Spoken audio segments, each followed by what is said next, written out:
कक्षा 9 के प्रिय बच्चों, हमने आपको पिछले वीडियो में आप और हमने चर्चा की थी पाठ 7 त्रिभुज के बारे में। त्रिभुज क्या होता है, त्रिभुज कितने प्रकार के होते हैं और त्रिभुजों की सर्वांग समता जो मुख्य है, त्रिभुजों की सर्वांग समता मुख्य है जिसके बारे में हमें चर्चा करनी है। इसके बारे में ही बात करनी है, त्रिभुजों की सर्वांग समता के बारे में। अब देखिए, त्रिभुज जो है उस पे जो सर्वांग समता होती है, हमने बताया आपको कि सर्वांग सम मतलब कोई आकृति जो होती है सर्वांग सम तभी होती है जब उसके सभी अंग समान हो, या हम ऐसे कह सकते हैं कि एक आकृति को दूसरे के ऊपर रखने पर वो उसको पूर्णतया ढक ले। ठीक है ना। त्रिभुजों में भी ऐसा ही होता है। तो इस पर हमने कुछ सर्वांग समता की कसौटियाँ भी बताई थी कि हम सारे के सारे जो गुण होते हैं सबको नाप करके बराबर चेक करें। ऐसा इसके स्थान पर हम क्या करते हैं, कुछ कसौटियों का प्रयोग करते हैं। त्रिभुजों की सर्वांग समता की कुछ कसौटियों का प्रयोग करते हैं। जैसे हमने 2 कसौटियाँ आपको बताई थी। एक बताई थी SAS और एक बताई थी SSA, या उसको ASS, या उसको एक हमने बताई थी आपको, हमने थोड़ा गलत बोल दिया। एक हमने बताई थी SAS कसौटी, भुजा कोण भुजा, और दूसरी बताई थी ASA। इसको हम AAS भी कह सकते हैं और SAA भी कह लेते हैं। कैसे भी लिख लीजिए इसको, ठीक है ना। ठीक, उसको हम 2 कोण और 1 भुजा बराबर होती है। उसमें पहली कसौटी है जिसमें 2 भुजाएं और 1 कोण बराबर होता है। 2 भुजाएं कौन सी? 2 भुजाएं उनके बीच का कोण बराबर होता है। अगर ऐसा है तो दोनों त्रिभुज सर्वांग सम होते हैं। और दूसरी कसौटी में ये है कि त्रिभुज तभी सर्वांग सम होते हैं जब दोनों त्रिभुजों में 2 कोण और 1 भुजा बराबर होती है। अब 2 कोण कोई से भी हो सकते हैं और भुजा भी कोई से भी हो सकती है। ठीक है। तो अब हम इसमें जो है हमारे पास कुछ उदाहरण हैं जिनको हम हल करेंगे, उसके बारे में हम बात करेंगे। तो आगे जो प्रश्नावली है 9.1 वो करने के लिए हमारे लिए कुछ आसान हो जाएगा। तो इसमें यह है, उदाहरण है आपका आकृति 7.8 में OA बराबर OB। ये देख लीजिए, OA बराबर OB और OD बराबर OC। ठीक है ना। अब दर्शाना है त्रिभुज AOD सर्वांग सम त्रिभुज BOC। त्रिभुज AOD त्रिभुज ये हुआ और BOC ये हुआ, ये सर्वांग सम है। ये हमें सिद्ध करना है। और दूसरा AD समांतर BC, ये AD जो भुजा है ये BC के समांतर है, ये भी सिद्ध करना है। ठीक है, आगे बढ़ते हैं। अब देखिए क्या लिखेंगे। दिया है, वो तो हमें लिखना ही पड़ता है। सबसे पहले दिया है आकृति में, ये आकृति दे रखी है OA बराबर OB और OD बराबर OC, ये दे रखा है। सिद्ध करना है त्रिभुज AOD और BOC सर्वांग सम और AD समांतर BC, ये सिद्ध करना है।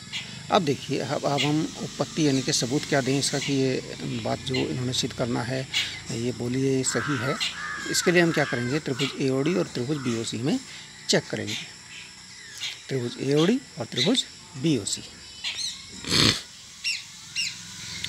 अब देखिए, OA बराबर OB ये आपका दिया है। AOD और BOC शीर्षाभिमुख कोण है। यहाँ क्रॉस बन गया तो यहाँ शीर्षाभिमुख कोण हो गया। जब क्रॉस बन जाता है तो ये कोण शीर्षाभिमुख होते हैं।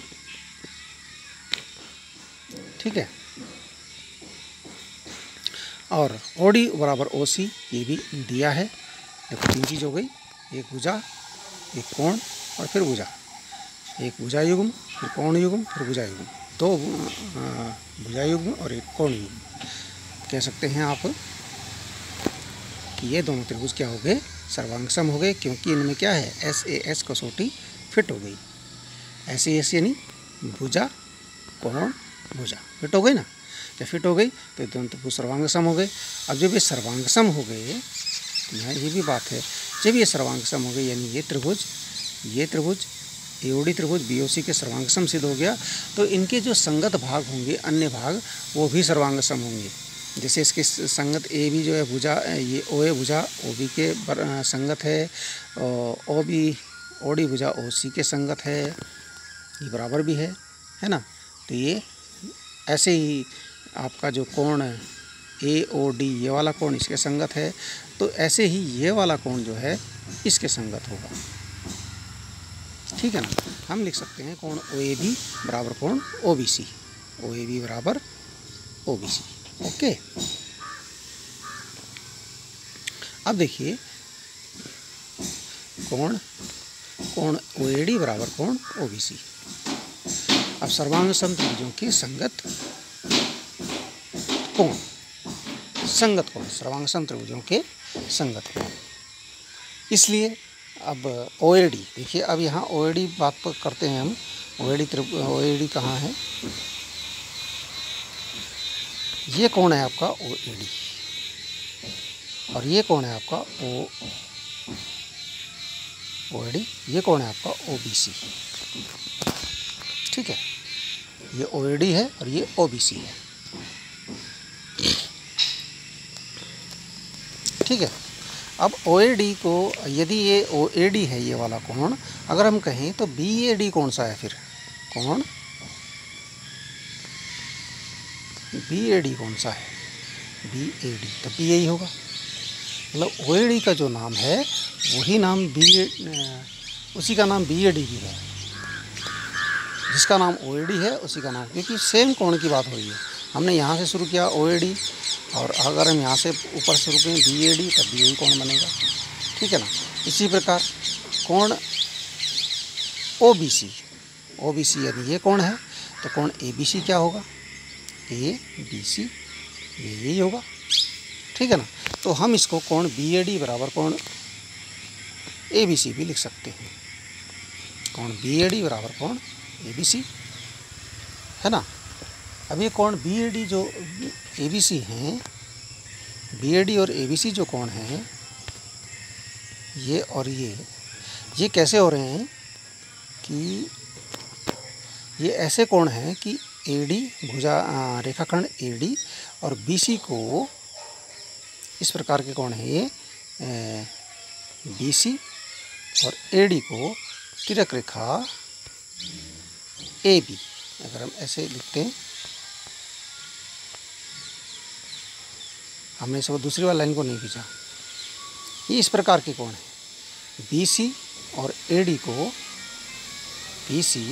AD और BC को तिर्यक रेखा AB द्वारा प्रतिच्छेद करने पर बने हुए कोण हैं ये और ये BAD है और ये ABC है। जो सूत्र में हमने ये वाला उठाया केवल Z बन गया ना, है ना। तो ये तो एकांतर कोण है, BC और AD को एक तिर्यक रेखा AB द्वारा प्रतिच्छेद किए गए कोण हैं ABC और BAD, है ना। BAD ये वाला और ABC ये वाला, है ना। ये इस प्रकार के कोण हैं, तो ये कोण आपके क्या कहलाएंगे, एकांतर कोण। अब ये एकांतर कोण है और एकांतर कोण बराबर है, ये हमने सिद्ध कर दिया, ये बराबर हैं और ये एकांतर कोण है, और तब ये भी एकांतर कोण है और बराबर भी हैं। तो एकांतर कोण पर में से AD समांतर BC बराबर। तो एकांतर कोण तभी बराबर होते हैं जब दोनों रेखाएं, जिन रेखाओं को तिर्यक रेखा प्रतिच्छेद कर रही है वो रेखाएं समांतर हों, तभी एकांतर कोण बराबर होते हैं। एकांतर कोण प्रमेय है, उसका विलोम है ये, है ना। हमने कहा एकांतर कोण प्रमेय के अनुसार जब दो समांतर रेखाओं को तिर्यक रेखा प्रतिच्छेद करती है तो एकांतर कोण बराबर होते हैं। या इसका विलोम ये है कि जब दो रेखाओं को कोई रेखा प्रतिच्छेद करती है और एकांतर कोण बराबर होते हैं तो वो दोनों रेखाएं जिनको तिर्यक रेखा प्रतिच्छेद कर रही है कैसे होते हैं, समांतर होती है। ठीक है, तो इसका आप ध्यान देंगे। ये प्रश्न था। अब देखिए, अब हमारी बात वो सिद्ध हो गई थी। पहला उदाहरण। दूसरा उदाहरण देखिए। दूसरा एग्जाम्पल है कि ए बी एक रेखाखंड है, दिख रहा होगा आपको। ए बी रेखाखंड है ये, और रेखा एल इसका लंबसम द्विभाजक है, एल इसका लंबसम द्विभाजक है, और एल पर स्थित कोई बिंदु है जो दर्शाई कि पी बिंदु, एल पर पी कोई बिंदु है, और पी बिंदु से हमें दिखाना है कि पी बिंदु ए और बी से समदूरस्थ है, यानी कि पी ए और पी बी दोनों बराबर है। दिया क्या है? रेखा एल ए बी का समद्विभाजक है, ये दिया है। दूसरा सिद्ध क्या करना है? सिद्ध ये करना है कि पी बिंदुओं ए और बी से समदूरस्थ है, अर्थात पी ए बराबर पी बी सिद्ध करना है।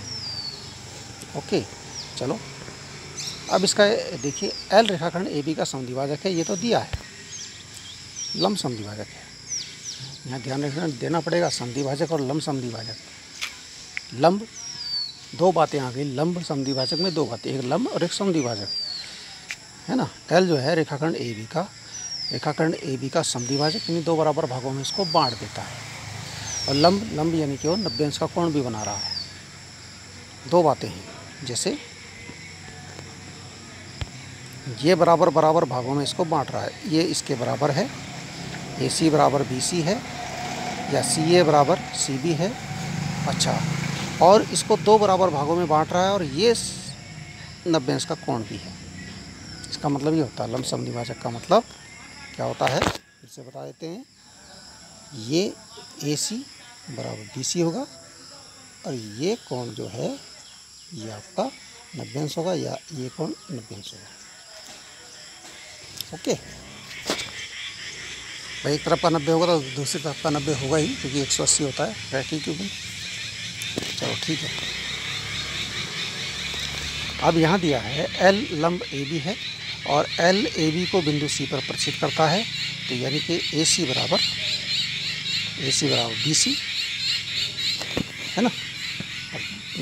सी बिंदु पर प्रक्षेप कर रहा है, और वो लंब समद्विभाजक है, तो लंब भी है और समद्विभाजक है, तो ए सी बराबर बी सी। तो त्रिभुज पी ए सी व त्रिभुज पी बी सी में पी ए सी और पी बी सी देख लीजिए। पी ए सी ये वाला त्रिभुज है, और पी बी सी ये वाला त्रिभुज है। ठीक है, अब इसमें देखिए, इसमें इसने कहा ए सी बराबर बी सी, एक बात।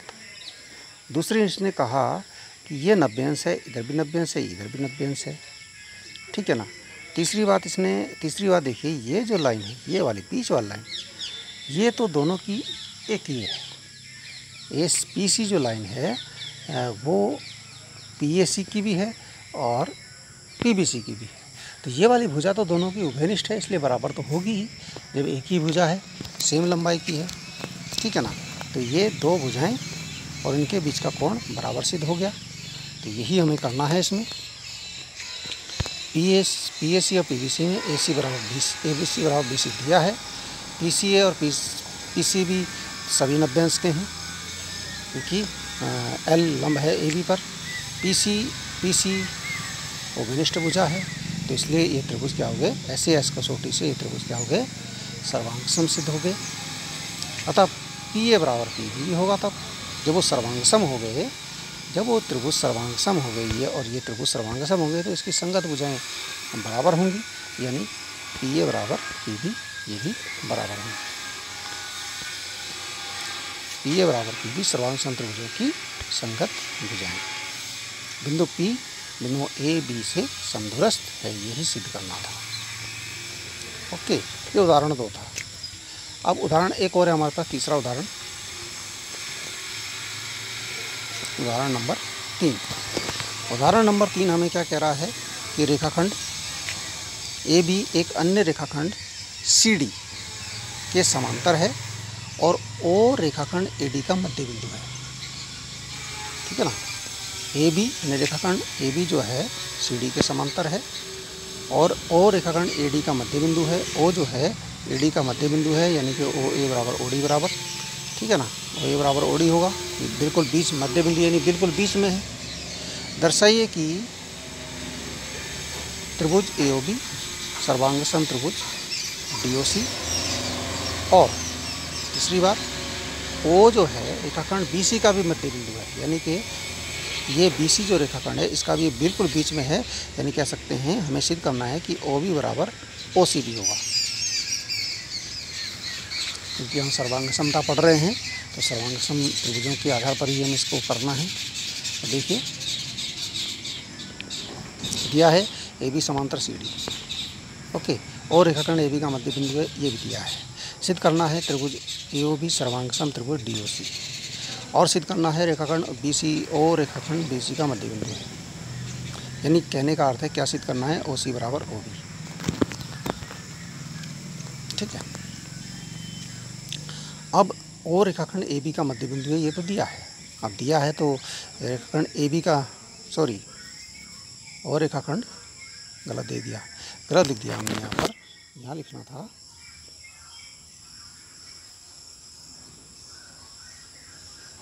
AD, वो रेखाखंड AD का मध्य बिंदु है, AB का नहीं AD का। AB तो ये है, इसका नहीं है, AD का मध्य बिंदु है। तो इसलिए OA बराबर OD, OA बराबर ये OA बराबर OD के, है ना। OA बराबर OD हो गया, पहला पॉइंट मिल गया हमें, पॉइंट नंबर 1। दूसरा, AB समांतर CD और AD तिर्यक रेखा है। AB समांतर CD है, ये भी दिया है, और अब AD तिर्यक रेखा है, ये मान के चल रहे हैं। इन्हें AB समांतर CD और AD तिर्यक रेखा है। ठीक है, ठीक है भाई, ये समांतर है, ये तिर्यक रेखा इसको काट रही है, तो ये कोण और ये कोण बराबर होंगे। यानी कहने का अर्थ है ये कोण और ये कोण बराबर होंगे, है ना।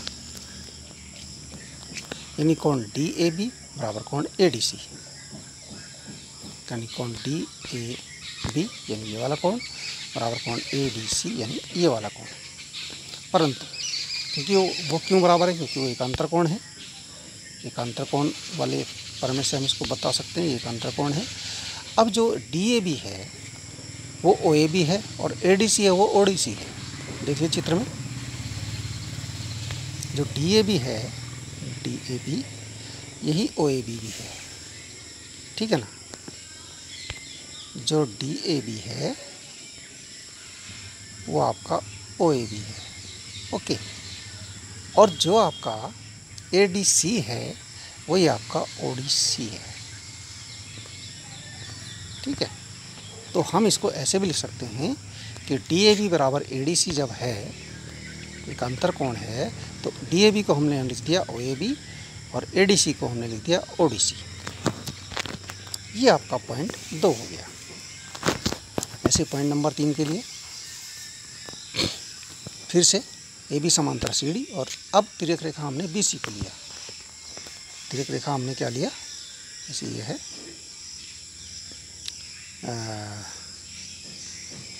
ये CD है, और ये आपका है AB है। तिर्यक रेखा हमने BC को लिया। ये समांतर है, ये लाइन और ये तिर्यक रेखा है, तो ये कोण बराबर इसके होगा। यानी कोण DCB या कोण ABC, कोण ABC जो है किसके बराबर होगा, या CBA कह सकते हैं। कोण CBA बराबर कोण BCD, ये वाला कोण CBA BCD, ये बराबर होंगे, क्योंकि ये एकांतर कोण है। एकांतर कोण है तो चित्र के अनुसार CBA OBA के बराबर है, और BCD OCD के बराबर है। अब देख लीजिए, CBA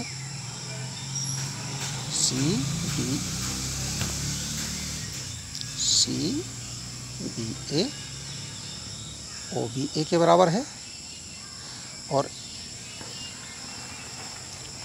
ठीक है BCD ये है OCD के बराबर है, ठीक है ना। अब चित्र में OB है ना बीच में, तो हम वहाँ से भी नाम लिख सकते हैं, OBA और OCD, ओके। OBA और OCD। अब देखते हैं, अभी तीसरा पॉइंट मिल गया, 3 पॉइंट हमें मिल गए, 3 ही पॉइंट की हमें ज़रूरत थी। अब त्रिभुज AOB और त्रिभुज DOC में क्या होगा, OA बराबर OD पॉइंट 1 से सिद्ध किया हमने, OAB बराबर ODC पॉइंट 2 से सिद्ध किया, OBA और OCD कोण बराबर हैं, ये पॉइंट 3 से सिद्ध किया। तो इसका मतलब ये 3 हमारे पॉइंट आ गए, 2 कोण और 1 भुजा बराबर आ गई, 2 कोण और 1 भुजा, 2 कोण और 1 भुजा बराबर होने पर आपकी ASA कसौटी लग जाती है, या AAS या SAA, कोई भी कसौटी आप नाम लिख सकते हैं, वो लग जाती है। तो त्रिभुज AOB सर्वांग त्रिभुज DOC हो गया। ये सर्वांग सम हो गए। जब ये सर्वांग सम हो गए तो इनके संगत भाग जो होते हैं OB बराबर OC भी सिद्ध हो गया। सर्वांग सम त्रिभुजों की संगत भुजाएं हैं, अतः रेखाखंड OBC का भी मध्य बिंदु है। ठीक है, बस इस प्रकार से आपको इसे करना है, समझना है।